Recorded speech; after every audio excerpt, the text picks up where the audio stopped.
Muy bien, queridos amigos de Audición Gomidas, mientras escuchamos la inigualable voz de Rubén Matevosian, les contamos que ya estamos en contacto directo con Hachik Dergugassian, uno de nuestros analistas geopolíticos que cuenta siempre los aspectos que tienen que ver con nuestra madre patria desde diferentes aristas. Le damos la bienvenida, Hachik Dergugassian. Tengas muy buenas noches, Hachik.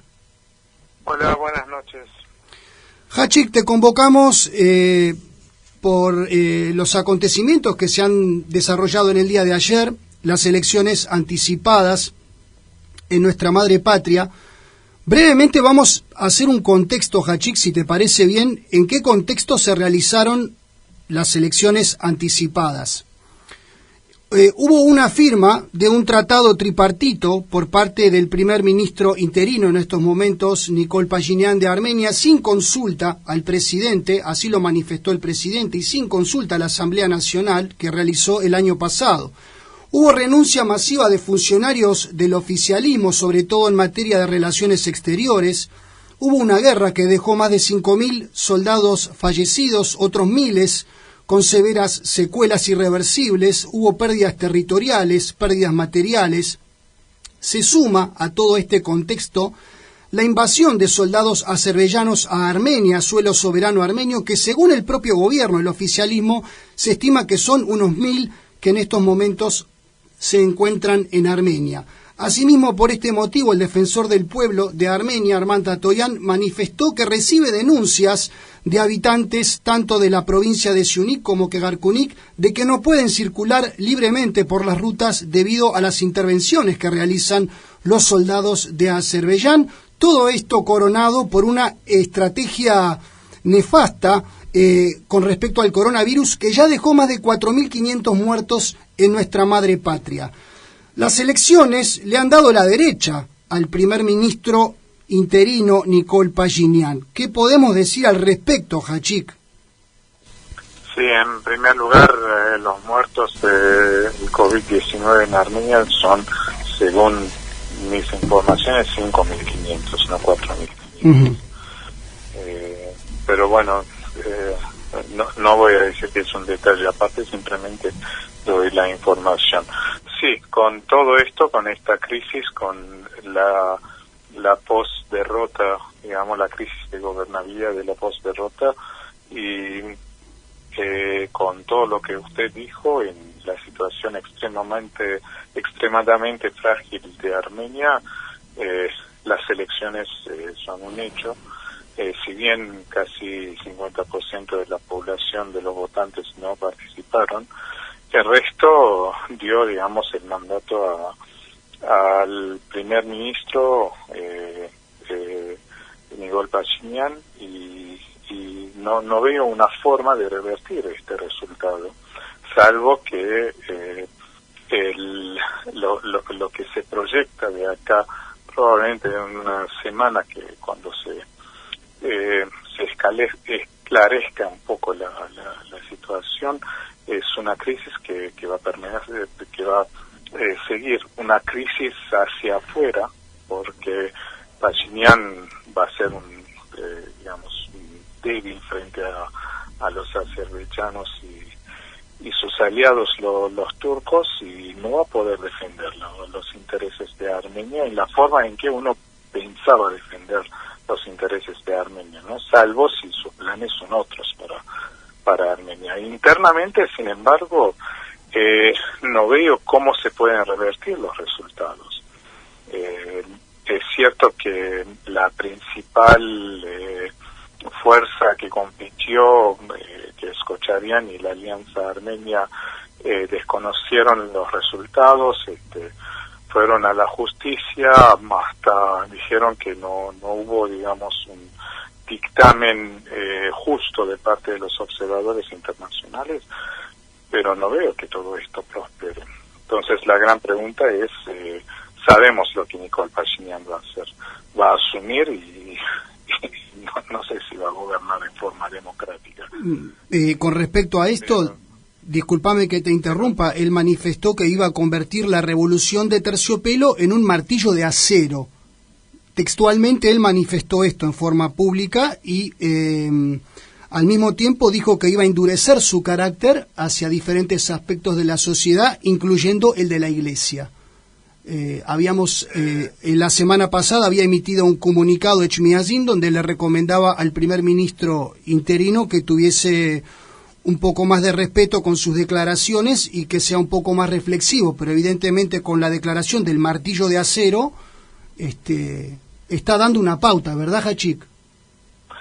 Entiendo, y no me sorprende, realmente no me sorprende porque cualquiera que estuviese en su lugar y con su carácter psicológico, digamos, después de tener el 70% de los votos en 2018, después de esta derrota terrible que en cualquier otro país probablemente hubiera llevado a la renuncia de quien estaba a cargo, se mantuvo, siguió adelante y con todo, digamos, hizo frente a todo y se cree el salvador de Armenia. O sea, muchas veces la política no tiene solamente una explicación racional, sino que hay que ver, digamos, los aspectos más emocionales y psicológicos. En este caso depende mucho del estado de ánimo de una sociedad en trauma, que no se recupera, una oposición que lamentablemente no pudo unificar los rangos, no pudo movilizarse correctamente, y un primer ministro que se cree en el contexto interno de Armenia invencible. En cuanto a la perspectiva de cómo va a hacer frente a la situación, yo creo que digamos va a apostar a todo lo que lleva a firmar los acuerdos que negoció sin el conocimiento de nadie, y nadie le va a poder contestar estos negocios, estos acuerdos que negoció, y el futuro de Armenia no lo veo muy bien, digamos, desde esta perspectiva, ¿no? Ellos van a presentar un relato de la paz, la demarcación, la prosperidad, la apertura de los caminos, en fin, todo un relato que vienen fabricando en los medios de comunicación, en sus relaciones públicas, que manejan muy bien, dicho de paso, pero hay que ver si se va a realizar Hachik, puede ser que el corredor sí. de Artsaj. No sabemos qué va a pasar con Artsaj, pero él se queda en poder. O sea, hay que ser realista, ¿no? Y la gran pregunta, no termine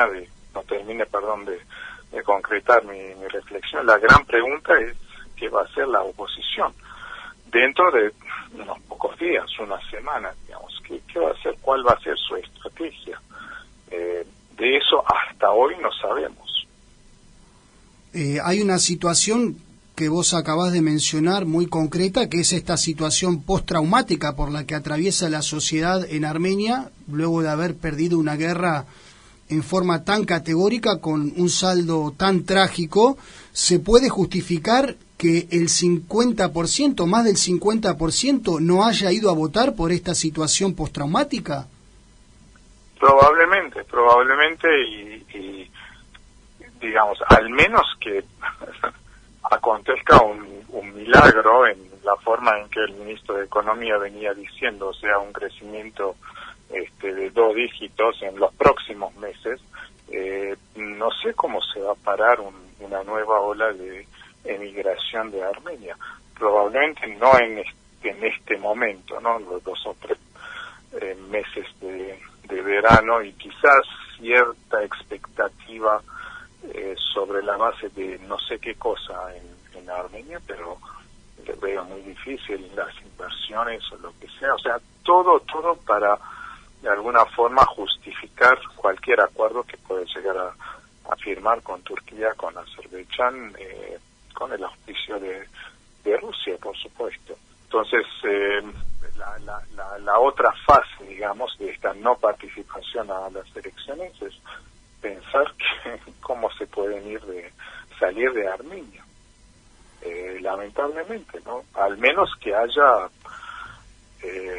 no sé, voy a decir algo muy utópico, ¿no? Que en algún momento el primer ministro diga, bueno, terminemos con esta polarización, terminemos con esta confrontación con todas las instituciones, y en algún momento sentámonos alrededor de una mesa para discutir el destino del país, el destino de la nación. La verdad es utópico esperar esto de su país. Es muy bueno el dato que aportás, porque cabe recordar que hace no mucho tiempo, un mes aproximadamente o dos, la gran mayoría de las instituciones armenias, no solamente de Armenia sino de la diáspora, habían pedido la renuncia del actual primer ministro interino de Armenia, Nikol Pashinyan. Había un consenso muy, pero muy importante acerca de este tema, una unificación muy importante. Como vos bien sostuviste, él no cedió en ningún momento, no renunció, y no conforme a eso ha ganado las elecciones. Resaltamos que más del 50% de la población que tenía la capacidad de hacerlo no votó, pero el resultado le arroja de que el bloque de su partido, Contrato Civil, es el ganador de las elecciones anticipadas en nuestra madre patria. ¿Qué destino podemos esperar no solamente para Armenia, sino también para las regiones de Kegarkunik y Siunik, que en estos momentos están comprometidas con la intromisión de soldados de Azerbaiyán? En estas fronteras probablemente, digamos, se va a negociar la demarcación, y si bien nosotros podemos decir objetivamente si se entregan o no se entregan territorios armenios, lo importante después es el relato, digamos, que van a poner a circulación para decir, aunque entregamos territorio, es para la paz, entonces se termina todo. Esa narrativa de la paz convence. No digo que convence a todos los armenios, pero en general es un discurso aceptable internacionalmente, porque nadie quiere guerra, nadie quiere otro conflicto, y no hay forma de que Nikol Pashinyan no vaya a ceder si hay presión de parte de Azerbaiyán, porque no puede hacerle frente con que.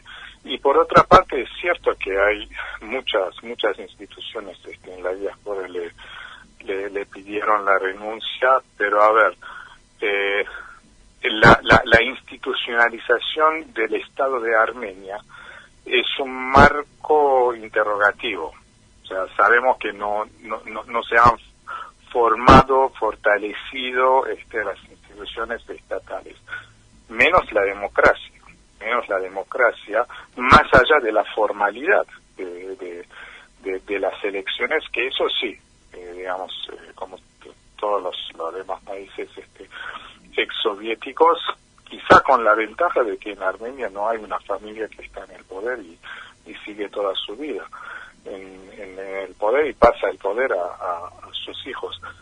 Pero más allá de eso, desde la diáspora, en los 30 años pasados desde la independencia, no hubo ninguna forma de que la diáspora tenga un peso en la política interna de Armenia. Digamos, había empezado un proceso de institucionalización. La diáspora quizás podría hacer llegar su voz, pero no tenía ninguna forma de participar en los procesos internos. No se habían creado las instancias de una presencia de la diáspora. Y en eso no culpo, digamos, el Estado de Armenia o la clase política en Armenia. La diáspora primero tiene que pensar qué quiere hacer de su relación con Armenia. Cuando digo la diáspora, que es una abstracción, estoy pensando en cada comunidad, la forma de organizarse, los debates internos en cada comunidad. Y ahí tenemos que fijar nosotros en este momento, digamos, pensando evidentemente la posguerra y hacer y por lo menos tratar de aprender las lecciones de esta terrible derrota y lo que siguió la derrota.